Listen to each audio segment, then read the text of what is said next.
if the saloon HVAC is not going on. Check the vehicle power supply. If it is off, switch it on.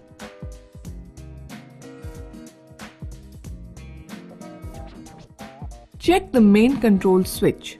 If it is in off position, bring it to on position.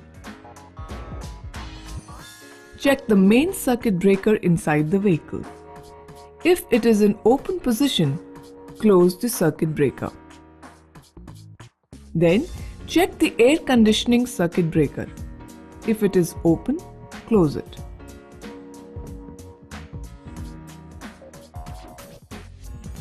Now, check for any broken or disconnected wire.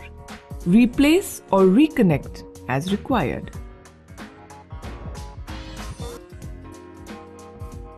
Check the power in control plugs.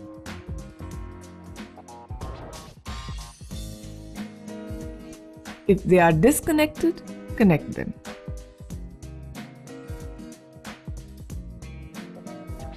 Now check the internal 2 ampere MCB.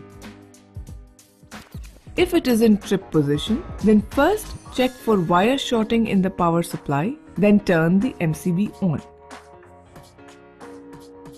Finally, check for the shorting of coils.